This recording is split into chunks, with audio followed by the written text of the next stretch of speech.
You think the life you have right now is the only life there is, the one that's going to last forever. And so it's easy to take it all for granted. The uneventful days that begin with pancakes for breakfast and end with snuggles and stories in the dark.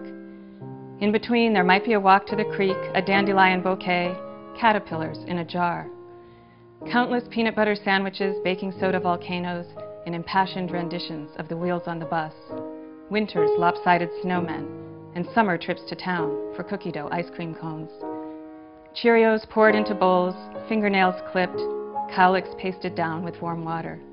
Nose kisses and eyelash kisses and pinky swears. Of course, I worried. I thought if I didn't carry my 4-year-old back to his own room after a bad dream, he would sleep with us forever. I thought when one son refused to share his favorite puppet, it meant he'd never play well with others. When my firstborn cried as I left him at the nursery school door, I believed he would always have trouble separating. Sometimes out in the parking lot, I cried too, and wondered why saying goodbye has to be so hard, and if maybe I was the one with the problem. All the flowers bloom in their own time, my 85-year-old grandmother said when I confided my fears. Of course, she was right. There were disappointments, teams not made, best friends who turned mean for no reason, earaches and strep throats and poison ivy, a cat that died too soon, fish after fish gone belly up in the tank. But mostly the world we lived in, the family we'd made, childhood itself felt solid, certain, enduring. What I loved most of all was a boy on my lap, the Johnson's baby shampoo smell of just washed hair.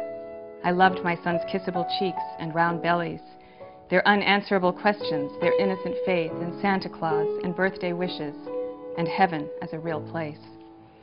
I loved their sudden tears and wild, infectious giggles, even the smell of their morning breath when they would leap upon waking from their own warm beds directly into ours. For most of us, the end comes in stages. Baseballs stop flying in the backyard. Board games gather dust on the shelves. Baths give way to showers, long ones, at the oddest times of day. A bedroom door that's always been open quietly closes.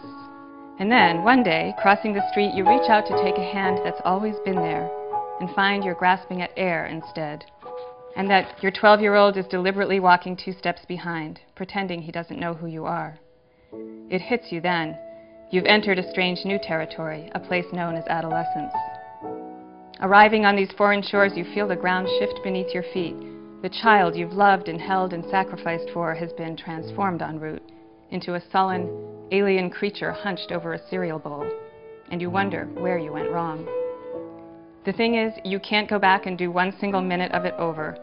All you can do is figure out how to get through the rest of this day, or the midnight hour when your mind keeps replaying the last argument you had with your 10th grader and wondering, how can I do this better? And slowly it dawns on you. The life that once seemed like forever has already slipped away. The old routines don't work anymore. Instead, every day now it's like you're learning to dance all over again with strangers, spinning faster and faster, holding on, letting go. You do what you can to keep up. You fill the refrigerator, drive, supervise, proofread. You negotiate curfews and car privileges, celebrate a part in the school play, a 3-pointer, a hard-earned A-. You fill the refrigerator, and you fill in every bit of white space on your calendar, SATs and ACTs and SAT2s, playoffs and performances and proms. You ignore a bedroom that looks as if it's been bombed, write lots of checks, try not to ask so many questions. You fill the refrigerator and count the beer bottles in the door. You willingly give up the last ice cream sandwich in the freezer, buy pizzas when their friends come over, keep the dog quiet on Saturday morning till you hear feet hit the floor upstairs. You learn to text and to pray. There are many nights when you trade sleep for vigilance. You become an expert in reading the rise and fall of a phone conversation muffled behind a door, the look in their eyes as they walk through the room, the meaning of a sigh, the smell of a jacket, the unspoken message behind the innocuous, "Hey, Mom." "Hey," you say. "Hey, hon." And before you know it, you're in the home stretch of high school and face to face with a truth you should have known all along. This time of parents and children all living together under one roof isn't the whole story after all. It's just one chapter.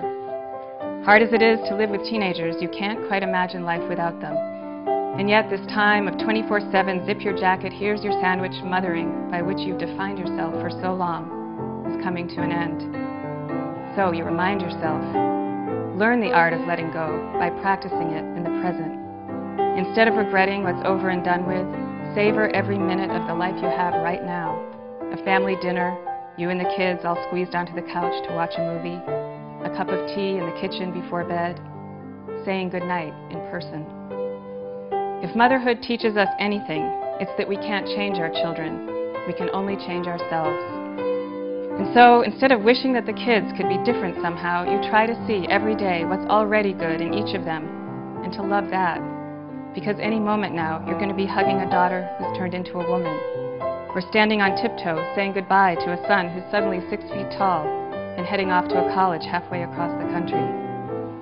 They leave in a blur, packing, chatting, blasting music, tearing the closets apart in a desperate last-minute search for the gray sweatshirt or the Timberland boots. And then too soon, they really are gone, and the house rings with a new kind of silence. The gallon of whole milk turns sour in the fridge because no one's home to drink it. The last ice cream sandwich is all yours. Nobody needs the car. And you look at your husband across the dinner table, which suddenly feels way too big for two, and wonder, how did it all end so fast? The bookshelf in my own living room is full of photo albums, nearly 20 years worth of well-documented birthday cakes and holidays, piano recitals, and Little League games. But the memories I find myself sifting through the past to find, the ones I'd give anything now to relive, are the ones that no one ever thought to photograph, the ones that came and went as softly as a breeze on a summer afternoon. It's taken a while, but I certainly do know it now. The most wonderful gift I had, the gift I've finally learned to cherish above all else, was the gift of all those perfectly ordinary days. Fantastic.